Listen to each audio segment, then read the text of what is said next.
दोस्तों बहुत सारे सब्सक्राइबर्स जो है कमेंट्स करते हैं अलग अलग वीडियोस के नीचे और वहाँ पे वो अपनी प्रॉब्लम्स जो है वो कई बार लिखते हैं।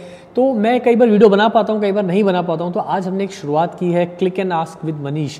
तो यहाँ पर आप अपने जो भी प्रॉब्लम्स हैं, आप जो भी फोटोज़ क्लिक कर रहे हैं उसमें कुछ प्रॉब्लम्स आ रही हैं तो आप नीचे कमेंट करके नीचे लिखिएगा। मैं कोशिश करूँगा आपकी उन प्रॉब्लम्स का सोल्यूशन निकालने की। तो आज एक क्वेश्चन इसी तरह से आया था, काफ़ी दिनों से मैं देख रहा था उसको। ये कोई हर्ष है, ये लिखते हैं हमें कि सर मैं एक बिगनर फोटोग्राफर हूँ और मेरे पास में कोई भी फ्लैश लाइट नहीं है और मैं पोर्ट्रेट फोटोग्राफी करता हूँ काफ़ी डे लाइट कंडीशंस के अंदर, यानी कि 12 से 3 बजे के बीच में, और जहाँ पर लाइट कई बार काफ़ी हार्श होती है। तो मेरे जो पोर्ट्रेट्स हैं वो उतने अच्छे निकल के नहीं आते जितने आने चाहिए, जबकि मैं एक अच्छा लेंस और एक अच्छा कैमरा यूज़ कर रहा हूँ। I am not happy with my results. तो मैं क्या कर सकता हूँ इसके अंदर जिससे मेरे हार्श लाइटिंग कंडीशन में, डे लाइट कंडीशंस के अंदर मेरे पोर्ट्रेट्स अच्छे आए विदाउट फ्लैश। तो देखिए, आपका सवाल बहुत अच्छा है, मैं इसका अभी आपको जवाब देने वाला हूं।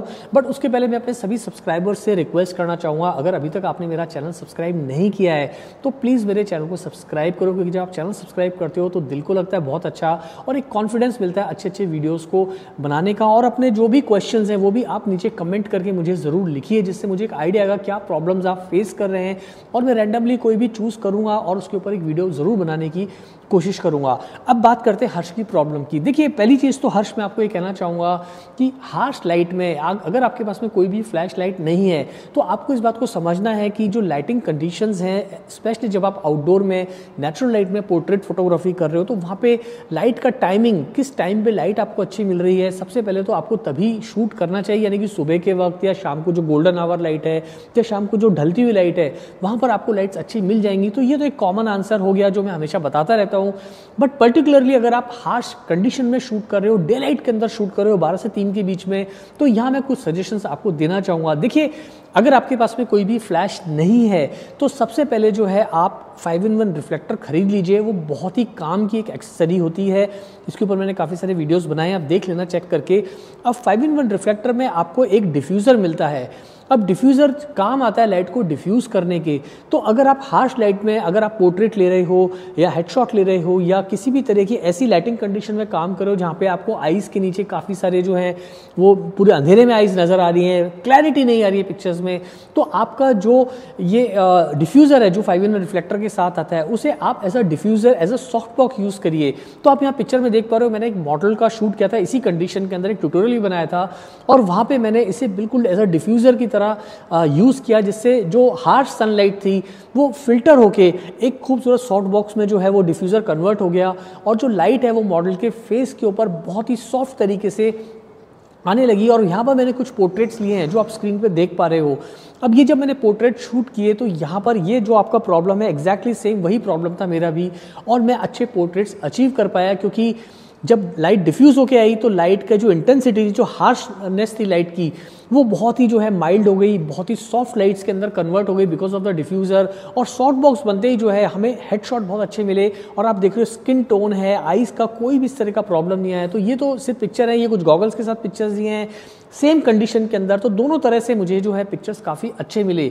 दूसरा सोल्यूशन दोस्तों मैं आपको ये बताना चाहूँगा कि अगर आप डे टाइम में शूट कर रहे हो, डे लाइट में शूट कर रहे हो 12 से 3, तो ज़रूरी नहीं कि आप कोई ग्राउंड में या बिल्कुल हार्ड कंडीशंस में ही अपने पोर्ट्रेट्स को शूट करें।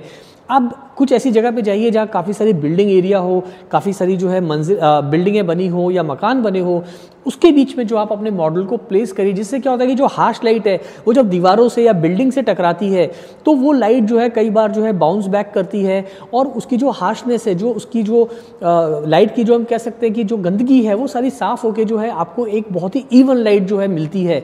तो यहाँ मैंने सेम मॉडल के साथ में जो है गॉगल पहना के मैंने उससे कुछ पिक्चर्स लिए हैं।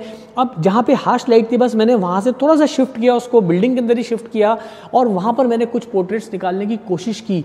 तो आप देख रहे हो कितने अच्छे सेम उसी टाइम पे जो हमें पोर्ट्रेट्स मिले हैं। तो यहाँ पर ज़रूरत है आपको लाइट के पैटर्न को समझने की, लाइट की जो क्वालिटी है उसको समझने की और उसे रीड करने की, उस हिसाब से आप अपने मॉडल को प्लेस करिए। तीसरा सॉल्यूशन ये है कि आप जो है अपने साथ जो है एक अच्छा वेरिएबल एनडी फिल्टर रख सकते हो।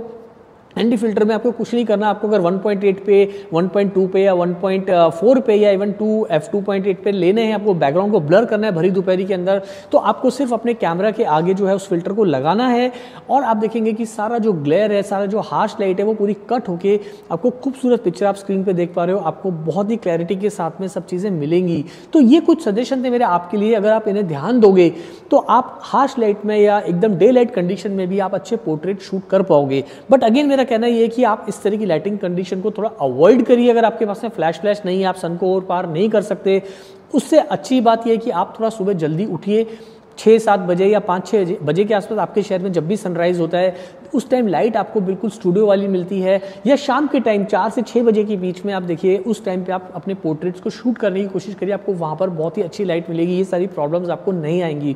उम्मीद है हर्ष आपका ये प्रॉब्लम सॉल्व हो गया होगा, और अगर ये प्रॉब्लम सॉल्व हो गया, अगर आपने अपने पिक्चर्स ऐसे शूट किया अगले कुछ दिनों में, तो मुझे कमेंट करके आप नीचे ज़रूर बताइएगा।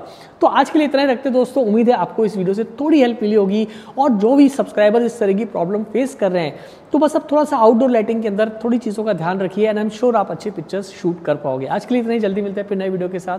Thanks for watching.